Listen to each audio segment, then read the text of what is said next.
UP सरकार की योजनाओं में अल्पसंख्यक कोटा खत्म करने के लिए मुख्यमंत्री योगी आदित्यनाथ की कैबिनेट जल्द ही प्रस्ताव ला सकती है, जिसके बाद यूपी सरकार के समाज कल्याण विभाग की तमाम योजनाओं में अल्पसंख्यकों को दिए जाने वाला 20% का कोटा खत्म होगा। यूपी सरकार की योजनाओं में अल्पसंख्यकों को कोटा देने की शुरुआत पूर्व मुख्यमंत्री अखिलेश यादव ने 2012 में की थी, जिसके तहत विशेष निर्देश जारी कर प्रदेश सरकार की 85 योजनाओं में अल्पसंख्यकों के लिए 20% कोटा निर्धारित किया गया था। मौजूदा समाज कल्याण मंत्री रमापति शास्त्री ने इस कोटे को खत्म करने की सहमति दे दी है। उन्होंने कहा कि योजनाओं में कोटा देना उचित नहीं है और सरकार इसे समाप्त करने के पक्ष में है।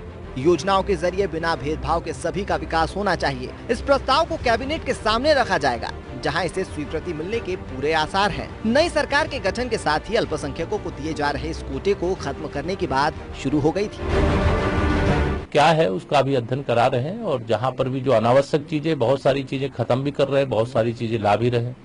जो आवश्यक होगा उसको आगे बढ़ाएंगे, जो अनावश्यक होगा उसको खत्म करेंगे। हमारी सरकार, योगी जी की सरकार पारदर्शी सरकार है, इसलिए यहाँ पर कोई इस तरह की अनियमितताएं नहीं होंगी। और जो पीछे हुई हैं, और जाहिर सी बात है अगर हुई हैं तो उनको रोका जाएगा, उस तरह की योजनाओं को बंद किया जाएगा और अच्छी योजनाएं जो उनको लाभ पहुंचा सकती हैं, जो उनके लाभ के लिए होंगी, उनको जारी किया जाएगा। अनाधिकृत रूप से अगर किसी को इस प्रकार से लाभ दिया गया है तो उसको जांच करेंगे हम, और दोषी होगा तो इसके खिलाफ कार्रवाई करेंगे। ये उनका कोई सबका साथ सबका विकास से मतलब नहीं है, क्योंकि जो 20% का कोटा था वो इस आधार पे था कि जिस वर्ग की जितनी जनसंख्या है उसको उतना हिसाब से कोटा दे दिया जाए। उनकी जो सोच है, समझ है, वो पूरा देश जानता है। चाहे केंद्र की हो या उत्तर प्रदेश की बीजेपी सरकार, जब से वो आई है बदले की भावना से ही काम कर रही है। जो आज जो कोटे की बात हो रही है, खत्म करने की बात हो रही है, तो हमें लगता है कि बदले की कार्रवाई वो ठीक नहीं है। जनहित में कुछ काम करके दिखाते, एक बड़ी लाइन खींचते।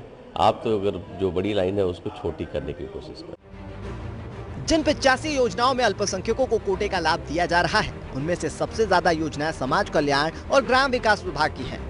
अब तक तमाम शासनादेश में कम से कम 20% अल्पसंख्यकों को जोड़ने के निर्देश होते थे। साथ ही ऐसे क्षेत्र जहां कम से कम 25% आबादी अल्पसंख्यकों की है, वहां योजनाओं को सख्ती से लागू किए जाने के भी निर्देश होते थे। पहला शासनादेश तत्कालीन मुख्य सचिव जावेद उस्मानी की तरफ से जारी हुआ था। इसके बाद समय समय पर इसे सख्ती से लागू करने के निर्देश भी जारी किए गए थे। सभी जिला अधिकारियों के अधीन एक कमेटी बनाई गई थी जो इसकी निगरानी करती थी। अखिलेश सरकार ने यह फैसला नेशनल सैंपल सर्वे की रिपोर्ट के आधार पर लिया था। सर्वे की रिपोर्ट में धार्मिक समूहों में रोजगार और बेरोजगारी की स्थिति को आधार बनाया गया था। यूपी में बीजेपी सरकार आने के बाद समाजवादी सरकार की कई योजनाओं को खत्म किया जा चुका है। योगी सरकार अखिलेश यादव के फोटो वाले राशन कार्ड बंद कर चुकी है। साथ ही समाजवादी पेंशन योजना पर रोक के साथ पोषण मिशन कमेटी भी भंग कर दी गई है। इसके अलावा जिन योजनाओं पर समाजवादी शब्द था उसे भी हटा दिया गया है। Bureau report, APN।